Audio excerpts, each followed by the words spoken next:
Welcome to POSTCAST tonight, where the LA Clippers by the final score. They turned all the lights out in the building. A lot to a little. 112-96. This one really wasn't very close, and impressively, actually, by the Clippers. The Clippers 23-11 lead, and then took a 35-15 lead in the first quarter. Blake Griffin scored 13 in the first. It ended up being 35-18 when Dante had a three to end the first. Jazz made a little surge in the second, but Jazz never led. This Clipper win. This was pretty awesome by the Clippers. And the Jazz have had a couple of those this year, where they've lost wide. They get terrible start in that first quarter.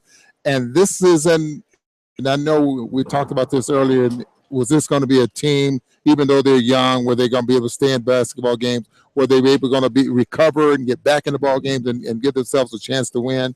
I think it's been up and down. They have had their moments when they've been able to do that, but against a very good basketball team like the Clippers, I doubt if that's ever they had happened. no chance defensively tonight. Right. No, really, more than anything else. And part of the game plan was, understandably, we got to pick our poison. If we can get a 38% mid-range jump shooter to go fire a bunch of mid-range shots, we're going to take that. And that being Blake Griffin. And so what did he do? He hit his first 4 mid-range shots, and at that point, it's really awfully hard to deal with it. Yeah, he ended up 13 for 18. Played 34 minutes. That's about what he's been averaging throughout this road trip. But it didn't look like he worked very hard to get those to get the 28 points and go 13 for 18 there from the field. Looked like it was just a walk in the park there for him tonight. The Jazz were giving up that shot to him. He made it. He made them, and really for the most part, it was Daryl.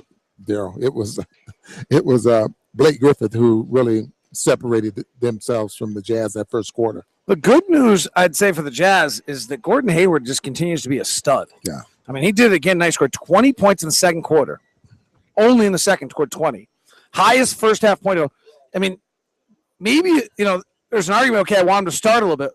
Hard for him to do that when he's only playing 6 minutes in first quarters. I mean, maybe that's something that's prohibiting him from going right out of shoot. I don't know.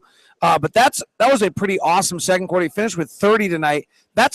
He is manning up on a night in and night out basis right now because he did the same thing in Oklahoma City. You wonder about his approach for the game right now. I mean, what's his thoughts? And that might be something you can ask him, when you get a moment or when you're interviewing him right now. Because if you look at that first quarter, David, I don't think he had. I think he took 2 shots. 2 shots. And if you're the star of this team, you're the guy that makes things go, and you wouldn't think that 2 shots is enough for him to. How many shots do you get if you're only playing 6 minutes? Well, that's true, and some people will look at a court and say, okay, this guy is 4th in the league in points in points in the quarter. And he's only how many shots do you need to get 7 points, 7 shots a game? So, but yet still, he makes things happen. He's good. Maybe the rotation is going to change, or maybe it needs to change. The rotation we need right now is Gordon Hayward to play 48 minutes. Ooh, yeah. We can't do that. He can't do that. But this game, they're trailing when Gordon goes out of the game with 5:41 left in the first quarter, but they score 7 points in the next 5:41. Yeah.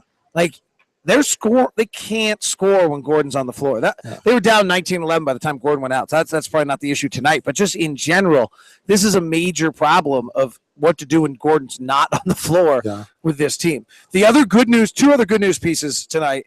Trevor Booker got off the schneid a little bit, really had a very, very good game tonight. And Alec Burks did not shoot a lot tonight. I think he ended up only with 6 shots, but he made 4 of them. For a guy who came in the last 5 games, I'll take it 4 for 6 tonight. Yeah.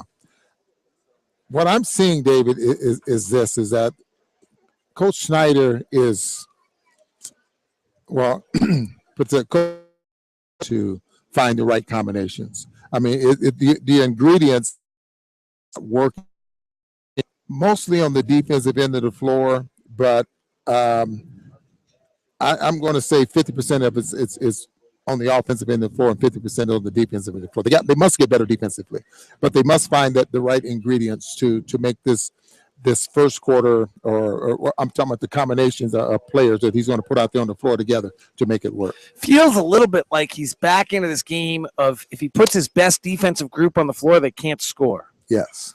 Right? I mean, I think your best defensive group is Gordon at the 2, Joe maybe at the 3, and he's not a great defender, but I don't know who else I'm putting there with Derek Favors and Rudy Gobert. Now you have no floor spacing, you have no shooting, right? I mean, you have Gordon and Dante's not a shooter, Joe's not a shooter, Favors and Gobert gets tough. It's tough. There just aren't a lot of answers. It's really not, right now. And we've really praised this team about the number of players that complement what Coach Snyder wants done out there on the floor. That's on the offensive end. On the defensive end, I mean, I just don't see it happening yet. Right. I see too many open shots. I see mix-ups. I see young players that don't know how to play defense, because the number one thing that young players, when they come into the NBA, what they struggle with is how to play defense. They just don't realize how good these players are at this level. You're teaching, you're trying to develop a defensive schemes, and they're behind. And none of them have ever had to, behind. Right, and frankly, none of them have ever had to defend in their lives till they got to the NBA. Yes. I mean, Gordon maybe played a little at Butler because of just the way that team makeup, but Alec wasn't being asked to do a lot defensively at Colorado. He was asking to score. Trey Burke wasn't being asked to do a lot defensively at Michigan. He was being asked to run the team and to score.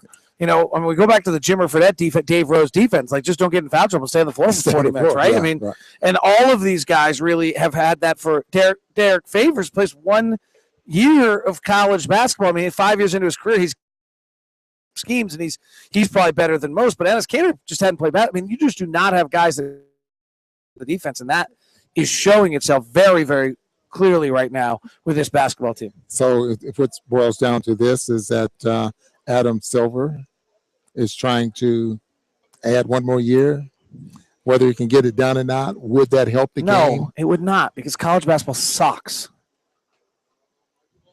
You don't think a little more experience before they get here would help? No, because I watched them play college basketball. Trey Burke had 2 years of college basketball. Is he any better defensively than Derek Favors was after 1 year? Jimmer Fredette had 4 years. Dougie McDermott ain't going to play in this league because he can't 3 years. Yeah, I agree there. Because they can't, because you don't need them to defend. If they're good enough to play in our league in college, you don't need them to defend. It's catch-22. It's an argument. I'm sure that's an argument that Adam Silver would love to have with you. But Adam likes me. Yeah. We're close personal friends. All right, that is POSTCAST tonight. Jazz will get ready on Denver. Oh, wait, we have a question from our good friend in Australia, Philip Malone. How would you rate Ennis's defense on Blake tonight? Seems he did a fair job, and Blake was just too good today. I rated just all right. But you wouldn't call it terrible. I wouldn't call it terrible because if they were going to give up anything on Blake, that's what they were trying to give up. And Blake just had a very good shooting night, as you pointed out before the ball game. His field goal percentage, his jump shot, is not any better than it was last year. But even though he seems to be making a few, especially against us, so I'd say it was just about average.